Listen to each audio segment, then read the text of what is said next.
It's Thursday, January 22nd. I've no doubt that we can do that quite fast. And yes, certainly I would hope for in 2026. We are learning a few new details this morning about the framework deal for Greenland. The head of NATO says he hopes to see first results within a year. And it's a day to layer up with dangerous cold across 6 provinces and 1 territory today, including the Eastern Prairies. The government cannot continue to pretend that class size and complexity do not matter. An Alberta teacher survey warns educators are at a tipping point because of stress and burnout fears. Stay with us, Canada. Your morning starts right now.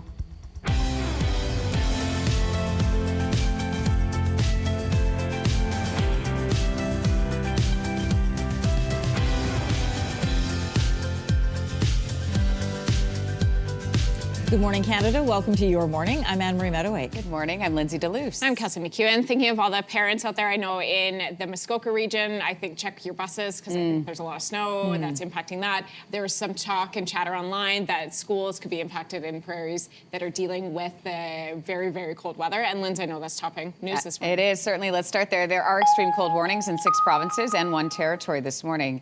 With no relief for the next couple of days, there are orange-level cold warnings in Saskatchewan, Manitoba, and Ontario. That looks cold. Look at that. In some spots, the temperature with the wind chill will feel like minus 45. You heard that right. It'll feel like minus 45. Saskatoon has now activated its level 2 cold weather plan to make sure people have access to a safe and warm space. Environment Canada says under these conditions, it's important to dress warmly, obviously, and in layers. If possible, the outer layers should be wind resistant as well. Frostbite can develop within minutes. We know that if your skin is left uncovered. Kelsey has the forecast coming up in minutes. Most customers in Nova Scotia are now back online after hours of heavy snow left them without power for days. I woke up Monday morning with no power, and I said, uh-oh. And we called up and they said, we should be back on by dinner time. And it didn't go back on until this morning. The storm happened Monday. Majority of customers didn't have their power restored until yesterday.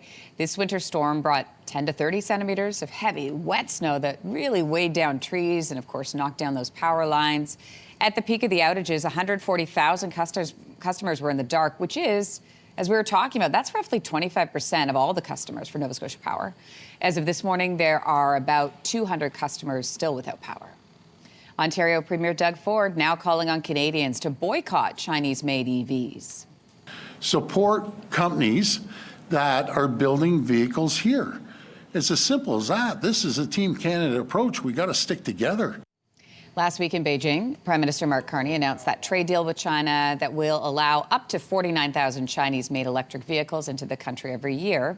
That was sealed with a promise to ease tariffs on Canadian canola and other agricultural products. It's a move Canada's auto sector says could threaten jobs, investment, and the future of domestic vehicle manufacturing. Premier Ford plans to sit down with Prime Minister Carney and other premiers next week. A warning from the president of the Alberta Teachers Association. A recent survey of members is revealing pretty concerning details about the state of education in the province. Teachers and school leaders are not asking for sympathy. They're calling for real solutions. A Pulse research study conducted between November 12th and December 5th. It shows 95% of teachers feel stressed. 94% are pessimistic about the future of the profession. The survey heard from more than 5,200 members about a month after the province used the notwithstanding clause to send striking teachers back to work.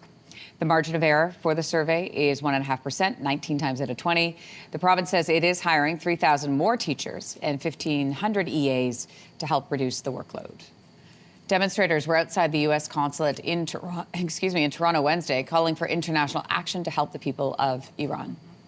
They are all like my sisters, brothers, but I hope at least my mom is alive. Many people have gone weeks without hearing from their family in Iran. Demonstrators are demanding U.S. President Donald Trump intervene in this.